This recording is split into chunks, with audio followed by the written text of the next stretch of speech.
ধর্ম। আমরা সকলে ধর্মের বিষয়ে কথা বলি, কখনো নিজের ধর্মের বিষয় আর কখনো অন্যের ধর্মের বিষয়। কখনো আমরা অধর্ম দেখলে সেই বিষয়ে কথা বলি। অনেক রকম আলোচনা হয়, কিন্তু এই ধর্ম আসলে কি সেটা কি কেউ বোঝে? যদি আমি আপনাকে উত্তর দিই, এই উত্তর সরল। ধর্ম হলো তাই যা মানুষকে অন্য মানুষের সাথে, সমস্ত বিশ্ব সংসারের সাথে আনন্দ সহকারে বাঁচতে শেখায়। সেই জন্য আপনি যদি কখনো কোনো ধর্মীয় স্থানে যান, সেই ধর্মীয় স্থানে গিয়ে আপনার শান্তির অনুভূতি হয়, তাই না? কিন্তু দেখুন, ধর্মের জ্ঞান থাকলেই সেই মানুষ ধর্মের পথে চলতে পারবে এমন কোনো কথা নেই। অনেক সময় সম্পর্কে যখন সংঘর্ষ বেড়ে যায়, তখন ইচ্ছের জন্ম হয়, ক্রোধের জন্ম হয়, অহংকারের জন্ম হয়, আর তারপর বিনাশ হয়ে যায় এই ধর্মের। সেই জন্য দ্বিতীয় সবথেকে গুরুত্বপূর্ণ গুণ যা আমার সারথীর মধ্যে থাকা উচিত, তা হলো ধর্মবীর হওয়া। এবার দেখতে হবে সেটাই যে কে হবে সেই ব্যক্তি যিনি এই স্বয়ম্বরে নিজের ধর্মে অটল থাকবেন।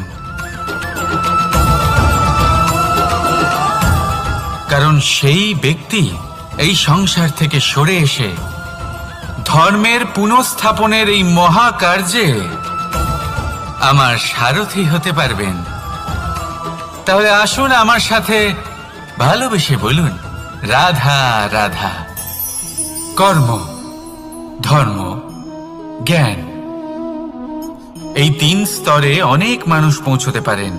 অনেকে এই পরীক্ষা দিয়ে তাতে উত্তীর্ণ হয়ে যেতে পারেন, কিন্তু শিখরে পৌঁছে শাসন তিনিই করতে পারেন যার কাছে এই চতুর্থ গুণটিও থাকে, সমর্পণ। অত্যন্ত গুরুত্বপূর্ণ একটা গুণ এটা। এই সমর্পণ আসলে অত্যন্ত গুরুত্বপূর্ণ। পূর্ণ সমর্পণ দরকার নিজের লক্ষ্যের প্রতি, সমর্পণ নিজের কর্তব্যের প্রতি, সমর্পণ নিজের আত্মার থেকে নির্গত স্বরের প্রতি, সমর্পণ নিজের রথির প্রতি, অর্থাৎ আমার প্রতি। এবার এই পরীক্ষায় অত্যন্ত কঠিন এক বাঁক আসতে চলেছে, যেখানে সারথীকে সমর্পণের নিরিখে পরীক্ষা করা হবে, আর তাতে উত্তীর্ণ হওয়ার পরেই তার হাতে ধর্ম স্থাপনের রথের রাশ তুলে দেওয়া হবে। দেখা যাক কি হয়। ততক্ষণ আপনি প্রসন্ন থাকুন আর আমার সাথে ভালোবেসে বলুন, রাধা রাধা। যখন একজন ভক্ত এবং তার ভগবান এক আকার ধারণ করেন, যখন একজন ভক্ত নিজের ভগবানের প্রতি, নিজের জীবনের লক্ষ্যের প্রতি সম্পূর্ণরূপে সমর্পিত হয়ে যান, তখন জন্মগ্রহণ করে ভক্তি। আর তখন সংসারের সমস্ত আশা তিনি ত্যাগ করতে পারেন। সমস্ত আশা শেষ হতে পারে, কিন্তু মানুষের সঙ্গ ভক্তি কখনো ত্যাগ করে না। যখন ভক্ত ও ভগবান এক আকার ধারণ করেন, এক হয়ে যান, তখন রথী এবং সারথীর মধ্যে কোনো পার্থক্য থাকে না। তারাও এক হয়ে যান। একটাই ব্যক্তিত্ব, একটাই অস্তিত্ব।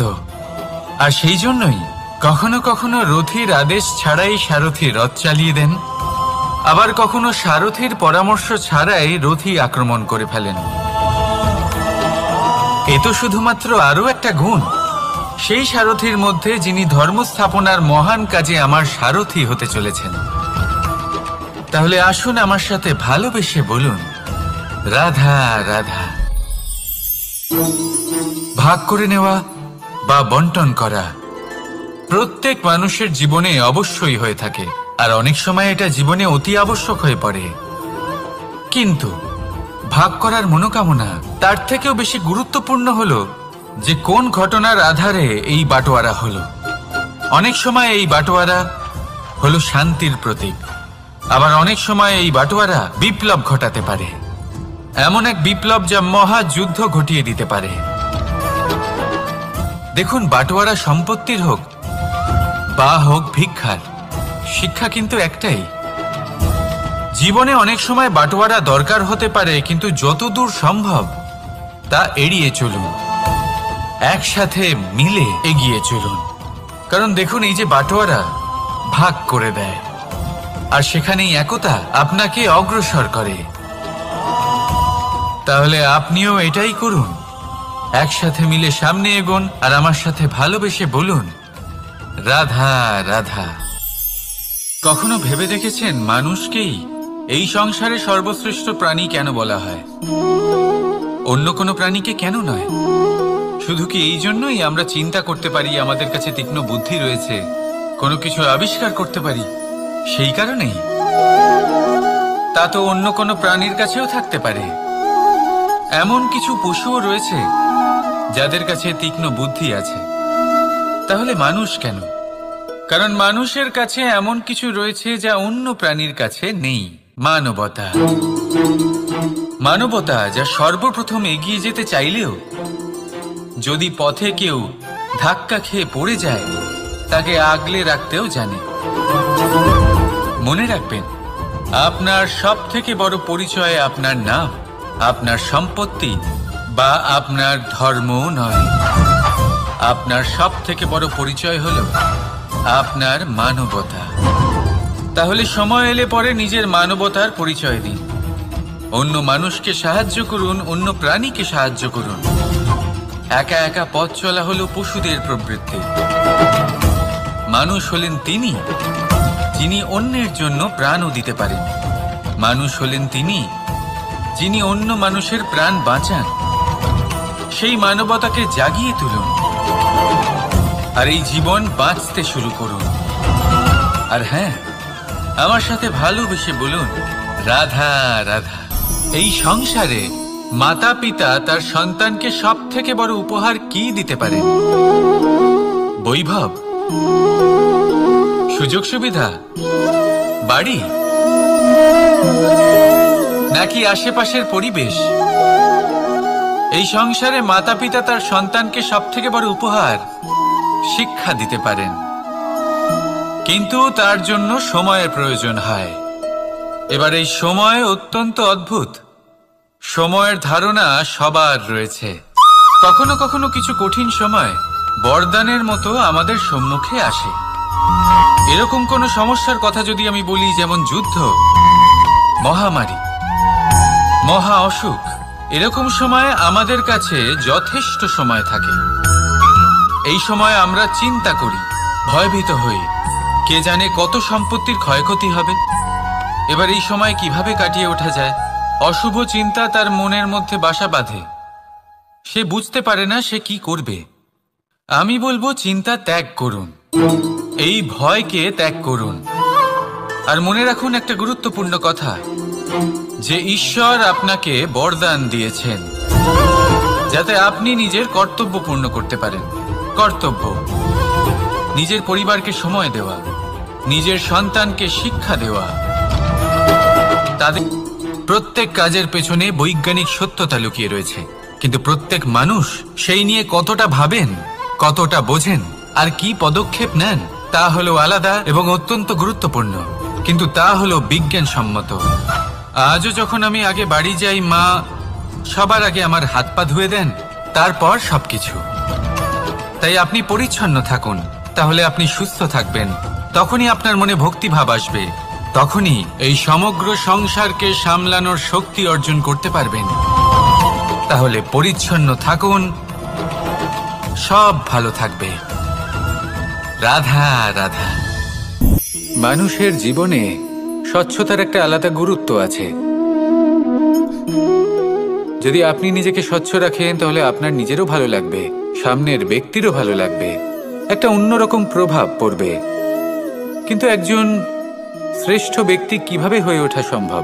যার মধ্যে গুণ আছে, শিক্ষা আছে, শুভ চেতনা আছে, যিনি সৎকর্ম করেন। কিভাবে হব সেই ব্যক্তি যার মধ্যে জ্ঞান আছে? শুধুমাত্র স্বচ্ছ থাকলে তো তা হওয়া সম্ভব নয়। প্রথমে আপনাকে বুঝতে হবে যে মানুষের মধ্যে 4টি মূল তত্ত্ব আছে। প্রথম হলো তার শরীর, যার দ্বারা উনি যে কোনো কর্ম করে থাকেন। দ্বিতীয় তত্ত্ব হল তার মন, যার দ্বারা কোনো কর্ম করার জন্য সে নিজেকে প্রেরণা দিতে থাকে। তৃতীয় তত্ত্ব হল বুদ্ধি। যে কর্ম আমরা করতে চাই, যে লক্ষ্যে আমরা পৌঁছতে চাই, সেটা আমরা কিভাবে কোন পথে করব সেটা স্থির করা যায় বুদ্ধি দিয়ে। আর চতুর্থ তত্ত্ব হলো আত্মা। আত্মা হলো এমন এক তত্ত্ব যার কোনো সমাপ্তি নেই। আত্মা হলো অজয়, কিন্তু এরও শুদ্ধিকরণের প্রয়োজন হয়। এই চারটি তত্ত্বের শুদ্ধিকরণ করতে থাকুন, এদের নির্মল রাখুন, শুদ্ধ রাখুন। এবং এটা কিভাবে হবে?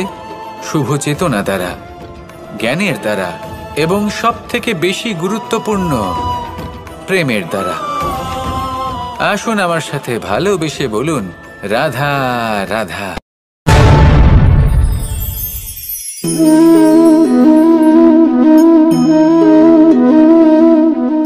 জল এই সংসারের সমস্ত প্রধান তত্ত্বের মধ্যে একটি।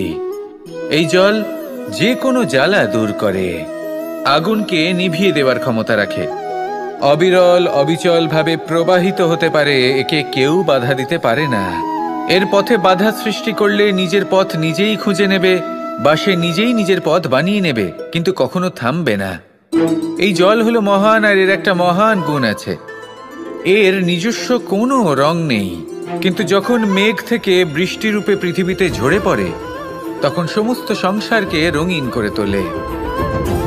যেখানে খরা হয়েছে সেখানে শ্যামল করে তোলে, যে স্থান শ্যামল সেখানে ভিন্ন ভিন্ন প্রকারের পুষ্প ফুটিয়ে তোলে। এই জল, এই জলের মতন আমাদের হতে হবে। ওর যেমন কোনো রং নেই, আমাদেরও যেন কোনো অহংকার না থাকে। শুধু কর্মের এই ধারাতে বইতে থাকুন, এই সংসারের মঙ্গল করতে থাকুন, শ্রেষ্ঠ কর্ম করতে থাকুন। এই সংসারকে এটা বলার কোনো প্রয়োজন নেই যে আপনি কে। আপনি যদি কর্ম করতে থাকেন, তাহলে এই সংসার নিজে থেকেই আপনার মূল্য জানতে পারবে। আর তখন এই মন প্রসন্ন হয়ে বলবে, রাধা রাধা। একদিকে হলো আঙুর, আর অন্যদিকে কিশমিশ। দেখতে গেলে এই দুটোই সবারই খুব প্রিয়, শিশু হোক, যুবক হোক, বা কোনো বৃদ্ধ ব্যক্তিই হোক না কেন। আর দেখতে গেলে এই কিশমিশ, এটা আঙুর থেকেই আসে, তারই অন্য একটি রূপ। কিন্তু কখনো হাটে যান আর গিয়ে জিজ্ঞেস করুন যে এই কিশমিশ আর আঙুর, এই দুইয়ের মধ্যে অধিক মূল্য কার? আপনিও নিশ্চয়ই জানবেন যে কিশমিশের মূল্য আঙুরের থেকে অনেক গুণ বেশি। এবার এরকম কেন হয়? এর পেছনে কি কারণ থাকতে পারে? একদিকে হলো সেই আঙুর যা টাটকা অবস্থায় গাছ থেকে পেড়ে খাওয়া যায়, আর অন্যদিকে হলো কিশমিশ যাকে মাসের পর মাস রোদে ফেলে রাখা হয়। একদিকে আঙুর যা কিনা অত্যন্ত রসালো, আর কিশমিশে কোনো রসই নেই। একটি হলো অত্যন্ত কোমল এবং সুন্দর, অন্যটি অমসৃণ এবং তাতে বিন্দুমাত্র সৌন্দর্য নেই, তাও তার মূল্য বেশি। এইসব কেন হয়? এই কারণেই হয় কারণ সেই আঙুর অনেক মাস পর্যন্ত রোদ সহ্য করে থাকে, কষ্ট সহ্য করে থাকে, তবেই সেই আঙুর কিশমিশে পরিণত হয়। এবার জীবনের কড়া রোদ যাকে সহ্য করতে হয়, তার সাথেও এটাই হয়ে থাকে, তারও মূল্য আপনা থেকেই বৃদ্ধি পায়। আপনার জীবনে আপনার গুণ, আপনার প্রতিভা, তা অত্যন্ত গুরুত্বপূর্ণ। কিন্তু যখন আপনি অভিজ্ঞতা লাভ করেন, তখনই সেই অভিজ্ঞতা আপনার গুণ এবং প্রতিভাকে আরও অনেক বেশি শ্রেষ্ঠ করে তোলে। তাই জীবনের কঠোর রোদের মধ্যেও দাঁড়িয়ে থাকাটা শিখে নিন, সাহসের সাথে কঠিন পরিস্থিতির সম্মুখীন হওয়াটা শিখে নিন। ঠিক এইভাবেই অভিজ্ঞতা লাভ করতে হয়, আর এই অভিজ্ঞতা আপনার মূল্য বৃদ্ধি করতেই থাকবে, করতেই থাকবে। আর তখন এই মন প্রসন্ন হয়ে বলবে, রাধা রাধা। জীবনে আমরা সবাই, এই সংসারে প্রত্যেকেই শুধুমাত্র ওপরে উঠতে চায়, এমন কেউ নেই যে নিচে পড়তে চায়। কিন্তু আপনাকে যদি সত্যের সাথে পরিচয় করাই, তাহলে নিচে পড়া অত্যন্ত আবশ্যক। যখন আপনি নিচে পড়েন, তখন সর্বপ্রথম আপনার মনে পড়ে ওপরে যখন ছিলেন সেই স্থান, সেই সময় এবং তার গুরুত্ব কি ছিল। তার থেকেও বড় শিক্ষা, আপনার যখন পতন ঘটে তখন আপনি বুঝতে পারেন আপনার আপনকে আর আপনকে কখনো ভয় পাবেন না। এটা আপনাকে জীবনের খুব বড় এক শিক্ষা দিয়ে যায়। রাধা রাধা। ব্যক্তি কখন সফল হয়, কখন অসফল, কখন ক্ষতি হয়, কখন লাভ, কখন জয় হয়, কখন পরাজয়, এসব কিসের উপরে নির্ভরশীল? বেশিরভাগ লোকেই বলবেন পরিস্থিতির ওপর, আর সেটা ঠিকও। যদি বাইরে বর্ষার পরিবেশ থাকে, মনস্থিতিকে বদলান আর দেখবেন সবকিছু ভালো হবে। কারণ এই মনস্থিতি আপনার জীবনের সব থেকে বড় সম্বল, সব থেকে বড় সাথী। দেখুন, অপবাদ, অসফলতা প্রত্যেকের জীবনের একটা অংশ অবশ্যই, কিন্তু আপনাকে নিরন্তর চেষ্টা করে যেতে হবে, পুনরায় ঘুরে দাঁড়িয়ে এগিয়ে যেতে হবে, তবেই সফলতা আসবে। যদি এতই সহজ হতো সফল হওয়া, তাহলে সবাই সফল হতো, তাই তো? রাধা রাধা। বন্ধুত্ব, সংসারের সব থেকে বড় সম্পর্ক এই বন্ধুত্ব। জীবনে মা, বাবা, ভাই, বোন, এইসব সম্পর্ক আমরা বাঁচতে পারি না, কারণ এগুলি আমরা জন্মের সাথেই পাই। কিন্তু বন্ধুত্ব একটাই এমন সম্পর্ক যেটা আমরা বাছাই করতে পারি, যা আমরা বানাই, যা আমরা এগিয়ে নিয়ে যাই। তাই এই বন্ধুত্ব নিয়ে গর্ব করুন। যাকে আপনি বন্ধু বেছেছেন তাকে নিয়ে গর্ব করুন। যদি আপনারা দুজনে একসাথে থাকেন, তাহলে সেটা নিয়ে গর্ব করুন। যদি আপনার বন্ধু জীবনে এগিয়ে যায়, সফলতা পায়, তাহলে গর্ব করে বলুন, এই সফল মানুষটি আমার বন্ধু। যদি আপনার বন্ধু কোনো কারণে পিছিয়ে পড়ে, কোনো বিপদে পড়ে যায়, তখনও গর্বের সাথে তার পাশে দাঁড়িয়ে বলুন যে এই মানুষটি আমার বন্ধু।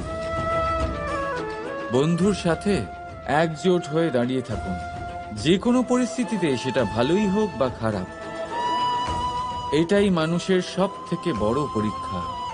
আর যে এই পরীক্ষায় উত্তীর্ণ হবে, বুঝে নেবেন তার জীবনে কোনো বিপদ আসতেই পারবে না, তারও না, তার বন্ধুর জীবনেও না। তাহলে আসুন আর আমার সাথে ভালোবেসে বলুন, রাধা রাধা। আমরা সকলে পরিশ্রম করি, আর তার ফলও আমরা ভোগ করি। কিন্তু অনেক সময় এরকম হয় যে পরিশ্রম আমরা করি, কিন্তু বাহবা অন্য কেউ পেয়ে যায় বা অন্য কেউ নিয়ে যায়। এবার এই সময় আমরা নিরাশ হয়ে পড়ি, হতাশ হয়ে পড়ি, তারপর কাজে আমাদের একটুও মন বসে না। আমরা আমাদের পূর্ণ যোগদান করা বন্ধই করে দিই। চিন্তা করতে থাকি যে পুনরায় যদি এরকম পরিশ্রম করি আর পুনরায় সেই পরিশ্রমের বাহবা অন্য কেউ নিয়ে যায়, তাহলে সেই পরিশ্রম করেই বা কি লাভ? আর তার পরিণাম, এই সংসার আপনাকে নিকৃষ্ট মনে করতে শুরু করে। এবার আপনি জিজ্ঞেস করবেন, এরকম সময় কি করা উচিত? আপনাকে একটা কথা বলে রাখি, যে যদি আপনি এই নিয়ে চিন্তাই না করেন যে আপনার পরিশ্রমের বাহবা অন্য কেউ পেয়ে যাবে, তাহলে আপনি এই সংসারে মহান থেকে মহানতর কাজ করতে পারবেন, প্রত্যেকবার নিজের থেকে ওপরে যেতে পারবেন। আর এই সিঁড়ি, রাধা রাধা। দেখতে গেলে এই সংসার বড়ই সুন্দর, কিন্তু আসল সত্যি এটাই যে সংসারে সবকিছু নশ্বর। যেটা কাল ছিল তা আজ নেই, যা আজ আছে তা কাল ছিল না, আর যা আজ আছে তা কালও থাকবে না। প্রত্যেক মানুষকেই যথাসময়ে কালের কাছে মাথা নত করতে হয়। এই রূপের বিনাশ করে বার্ধক্য, প্রাণের বিনাশ করে মৃত্যু, আলস্য, ঈর্ষা ধর্মের বিনাশ করে, আর ক্রোধ, ক্রোধ বিনাশ করে সম্পর্কের। কিন্তু এরকম একটা অনুভূতি আছে যা একাই সমস্ত গুণ বিনাশ করতে সক্ষম হয়, আর সেটা হলো অহংকার। তাই জ্ঞানকে নিজের কাছে আসতে দিন, কিন্তু অহংকারকে কখনোই নয়। কারণ যদি এই অহংকার আপনার কাছে চলে আসে, তাহলে জীবনে যা কিছু আপনি অর্জন করেছেন, তা সে গুণ হোক বা হোক ধন, সে বন্ধু হোক বা হোক আনন্দ, সব কিছু শেষ হয়ে যাবে। রাধা রাধা। এই পাথর দেখতে পাচ্ছেন আপনি? কত গোল, কতটা চকচকে। বাচ্চাদের অনেক সময় এটা নিয়ে খেলতে ভালো লাগে, আর কেনই বা লাগবে না। কতটা সুন্দর আর মসৃণ এটা। কিন্তু আপনি কি কখনো ভেবে দেখেছেন এই পাথর আগে কি ছিল? কোনো বিশাল আকার পর্বত, কোনো বিশাল আকার পাথরের একটা বড় ভেঙে যাওয়া অংশ বিশেষ, যেটা কোনোভাবে নদীতে পড়ে নদীর ধারার সাথে বইতে থাকলো। মাটির সাথে ঘর্ষণ হলো, বালির কণার সাথে ঘর্ষণ হতে থাকলো, আর তারপর ধীরে ধীরে এই আকার পেল। এবার আমরাও এই পাথর জন্ম দিয়েছেন, কিন্তু আপনি নিজে নিজের ব্যক্তিত্বের রচয়িতা, আর আপনি তা রচনা করেন কঠিন পরিস্থিতির মুখোমুখি হয়ে, সংকটের ধারা পার করে। তাই আপনিও এই পাথরের মতো নিরন্তর চেষ্টা করতে থাকুন, নিজের অস্তিত্ব বজায় রাখুন, এই অস্তিত্বকে মহান করতে থাকুন, আর আমার সাথে ভালোবেসে বলুন রাধা রাধা। বর্ষাকালে যখন ভয়ানক বৃষ্টি হয়, তীব্র গতিতে যখন হাওয়া চলে, তখন আপনি নিশ্চয়ই দেখেছেন যে পাখিরা, যাদের বাসা মাঝে মাঝে ভেঙে পড়ে, নষ্ট হয়ে যায়। কিন্তু আপনি কি কখনো সেই পাখিদের বিলাপ করতে দেখেছেন? কখনো নয়। যখনই সেই বৃষ্টি থেমে যায়, তারা আবার একটু একটু করে খড়কুটো জোগাড় করে তাদের বাসা বানিয়ে ফেলে, নিজের সংসার সেই রকমই বানিয়ে দেয় যেমন আগে ছিল। এমন কেন? কারণ এই ঝড়ের তাণ্ডবের সাথে সেইটা আপনার হাতে নেই। তা নিয়ে বিলাপ করে আপনার কোনো লাভ হবে না।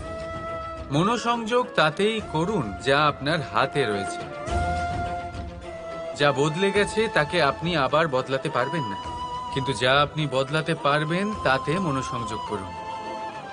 এই জীবনে একটু ধনাত্মক হয়ে উঠুন, দেখবেন সব শুভ হবে। রাধা রাধা। ছোটবেলায় একটা জিনিস আমি কখনো বুঝে উঠতে পারিনি। আমি সবসময় আশ্চর্য হয়ে থাকতাম যে এটা কি করে সম্ভব হতে পারে। ব্যাপারটা ছিল এরকম, আমি আমাদের গোয়াল ঘরে দেখতাম ভিন্ন ভিন্ন রং রূপের গাভী। কারোর রং কালো তো কারোর রং সাদা, কেউ খয়েরি তো কারোর রং বাদামি। এবার আমি দেখতাম কারোর কারোর শিং বড় তো কারোর এত ছোট যে দেখাই যায় না। কোনো গাভী আকারে ছোট ছিল তো কেউ একটু বড়। কিন্তু যখন সেই সব গাভী দুধ দিত, তখন আমি দেখতাম সেই সব দুধ সমান, রং সমান, স্বাদ সমান, গুণও সমান, আর সমান পুষ্টিও। এবার আমি এটা বুঝতে পারতাম না। আমার দৃষ্টিতে তো সমস্ত গাভী আলাদা আলাদা ছিল। আমি ভাবলাম আমি মাকে জিজ্ঞেস করি। মাকে জিজ্ঞেস করলাম। মা আমাকে বললেন, কানাই, রং রূপ পাল্টালেও গাভীদের বাস্তবিকতা তো পাল্টায় না। গাভী তো গাভীই থাকবে। এবার আমি রাধা রাধা। সাগর কত বিশাল হয় এই সাগর! কি না করতে পারে এই সাগর! এক মুহূর্তের মধ্যে সব ধ্বংস করে দিতে পারে, প্রলয় ডেকে আনতে পারে, সংসার মুছে ফেলতে পারে।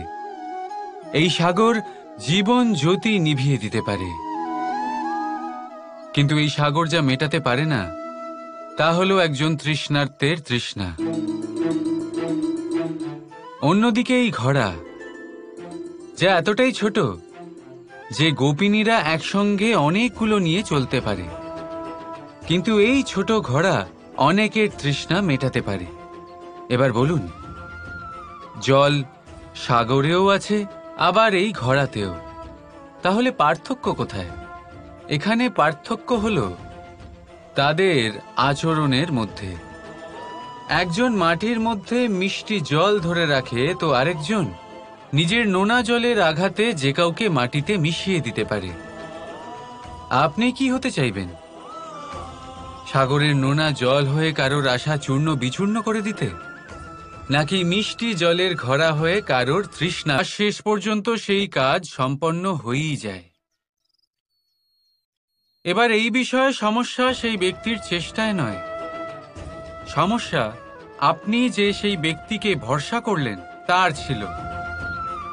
আমরা অন্যের প্রতি ভরসা করাকে প্রথম পদক্ষেপ বানিয়ে নিই, আর নিজের উপরে বিশ্বাসকে শেষ সম্বল। কিন্তু তার বদলে এটাই হওয়া উচিত যে নিজের উপরে ভরসাকে আমরা প্রথম পদক্ষেপ বানাই, তাকে নিজের সহায় মানতে হবে। যদি আপনি এমন করেন তাহলে পরিণাম আরো সুখকর, আরো আনন্দদায়ক হবে। তাই মনে রাখবেন, এই সংসারে আপনার সব থেকে বড় ভরসা আর কেউ নেই। এই সংসারে আপনার সব থেকে বড় রক্ষাকর্তা আর কেউ নেই, বরং আপনি নিজেই। রাধা রাধা। আসুন আপনাকে একটা প্রশ্ন করছি, সোনা আর লোহার মধ্যে তফাৎ কি? এবার বেশিরভাগ লোকের উত্তর এটাই হবে যে সোনা বহুমূল্য, সোনার মূল্য লোহার থেকে অনেক বেশি। এটা ঠিক, কিন্তু আমাদের এটা ভোলা ঠিক হবে না যে সোনা আমাদের সাজগোজের কাজে লাগে, আমাদের আরো বেশি সুন্দর দেখায়। অন্যদিকে লোহা সেই সৈনিকদের ঢাল ও তলোয়ার হয়ে তাদের রক্ষা করে যারা আমাদের প্রাণকে রক্ষা করেন। এই সৈনিক না থাকলে আমাদের প্রাণও থাকবে না। এবারে বলুন, সোনার মূল্য বেশি হওয়াতে কি লোহার মূল্য কমে যায়? কখনোই নয়। ঠিক সেইভাবে এই জীবনে আপনি যতই চেষ্টা করুন, কিছু না কিছু এমন থেকে যাবে যা আপনি কখনোই পাবেন না, আর সেই কারণে নিজেকে অক্ষম মনে করা অনুচিত। হতে পারে আপনার কাছে সেই গুণ আছে যেটা সংসারে আর কারোর কাছে নেই। সেই গুণটাকে চিনুন, সেটাকে বাড়ান আর সেটাকে ব্যবহার করুন। তাই মনে রাখবেন, সংসারে প্রত্যেকটা ব্যক্তি বিশেষ হয়, আর এই সংসারে সবাই সবকিছু পায় না। নিজেই দেখে নিন, সোনাকে যে দোকানে সাজিয়ে রাখা হয় সেই দোকানের তালা লোহা দিয়ে তৈরি হয়। রাধা রাধা। সংসারে সব থেকে বেশি দামি কি, সব থেকে বেশি মূল্যবান কি? কেউ বলবে সোনা, কেউ বলবে রত্ন, কেউ বলবে মুক্ত, কেউ বলবে মানিক। এগুলো কতটা মূল্যবান? ধরুন, কিছু সোনার মুদ্রা দিয়ে আমরা মুক্ত কিনতে পারি, কিছু মুক্ত দিয়ে একটা মানিক, কিছু মানিক দিয়ে কিনতে পারি একটা হীরে। কিন্তু এই জগতের সমস্ত ধন খরচ করেও একটা জিনিস আমরা কিনতে পারবো না, আর তা হলো একটা মুহূর্ত। কি হলো? সত্যি সামনে এসে গেল। সত্যি হলো এটাই যে জগতে সব থেকে বেশি মূল্যবান সময়, সেই সময় যেটা আমরা এমনি নষ্ট করে দিই অকাজে, কখনো কোনো আশাতে, কখনো শোক করে, বা কারোর মুখে কৃতজ্ঞতার হাসি ফুটিয়ে। রাধা রাধা। সূর্য এই সংসারে সব থেকে বেশি তেজস্বী, এই সূর্য সব থেকে বেশি উজ্জ্বল, সব থেকে বেশি শক্তিশালী। কিন্তু আপনি কি কখনো সূর্যোদয় দেখেছেন? এই শক্তিশালী সূর্য কিভাবে উদয় হয়? লাল রঙের আভার সাথে, সৌম্যতার সাথে, শান্তির সাথে উদয় হয়। কখনো সূর্যাস্ত দেখেছেন? সেই লাল রঙের আভা, সেই সৌম্যতা, সেই একই শান্তি। আর এটাই একজন মহান ব্যক্তিত্বের গুণ। যখন জীবনে উত্থান ঘটে তখনও অহংকার করেন না, সৌম্যতা বজায় রাখেন। আবার যখন জীবনে ক্ষতি হয় বা পান দুঃখ, এই মুহূর্ত অবশ্যই চলে যাবে। রাধা রাধা। ধর্ম। আমরা সকলে ধর্মের বিষয়ে কথা বলি, কখনো নিজের ধর্মের বিষয় আর কখনো অন্যের ধর্মের বিষয়। কখনো আমরা অধর্ম দেখলে সেই বিষয়ে কথা বলি। অনেক রকম আলোচনা হয়, কিন্তু এই ধর্ম আসলে কি সেটা কি কেউ বোঝে? যদি আমি আপনাকে উত্তর দিই, এই উত্তর সরল। ধর্ম হলো তাই যা মানুষকে অন্য মানুষের সাথে, সমস্ত বিশ্ব সংসারের সাথে আনন্দ সহকারে বাঁচতে শেখায়। সেই জন্য আপনি যদি কখনো কোনো ধর্মীয় স্থানে যান, সেই ধর্মীয় স্থানে গিয়ে আপনার শান্তির অনুভূতি হয়, তাই না? কিন্তু দেখুন, ধর্মের জ্ঞান থাকলেই সেই মানুষ ধর্মের পথে চলতে পারবে এমন কোনো কথা নেই। অনেক সময় সম্পর্কে যখন সংঘর্ষ বেড়ে যায়, তখন ইচ্ছের জন্ম হয়, ক্রোধের জন্ম হয়, অহংকারের জন্ম হয়, আর তারপর বিনাশ হয়ে যায় এই ধর্মের। সেই জন্য দ্বিতীয় সবথেকে গুরুত্বপূর্ণ গুণ যা আমার সারথীর মধ্যে থাকা উচিত, তা হলো ধর্মবীর হওয়া। এবার দেখতে হবে সেটা এই যে কে হবে সেই ব্যক্তি যিনি এই স্বয়ম্বরে নিজের ধর্মে অটল থাকবেন। কারণ সেই ব্যক্তি এই সংসার থেকে সরে এসে ধর্মের পুনঃস্থাপনের এই মহাকার্যে আমার সারথি হতে পারবেন। তাহলে আসুন আমার সাথে ভালোবেসে বলুন, রাধা রাধা। কর্ম, ধর্ম, জ্ঞান, এই 3 স্তরে অনেক মানুষ পৌঁছতে পারেন। অনেকে এই পরীক্ষা দিয়ে তাতে উত্তীর্ণ হয়ে যেতে পারেন, কিন্তু শিখরে পৌঁছে শাসন তিনিই করতে পারেন যার কাছে এই চতুর্থ গুণটিও থাকে, সমর্পণ। অত্যন্ত গুরুত্বপূর্ণ একটা গুণ এটা। এই সমর্পণ আসলে অত্যন্ত গুরুত্বপূর্ণ। পূর্ণ সমর্পণ দরকার নিজের লক্ষ্যের প্রতি, সমর্পণ নিজের কর্তব্যের প্রতি, সমর্পণ নিজের আত্মার থেকে নির্গত স্বরের প্রতি, সমর্পণ নিজের রথির প্রতি, অর্থাৎ আমার প্রতি। এবার এই পরীক্ষায় অত্যন্ত কঠিন এক বাঁক আসতে চলেছে, যেখানে সারথীকে সমর্পণের নিরিখে পরীক্ষা করা হবে, আর তাতে উত্তীর্ণ হওয়ার পরেই তার হাতে ধর্ম স্থাপনের রথের রাশ তুলে দেওয়া হবে। দেখা যাক কি হয়। ততক্ষণ আপনি প্রসন্ন থাকুন আর আমার সাথে ভালোবেসে বলুন, রাধা রাধা।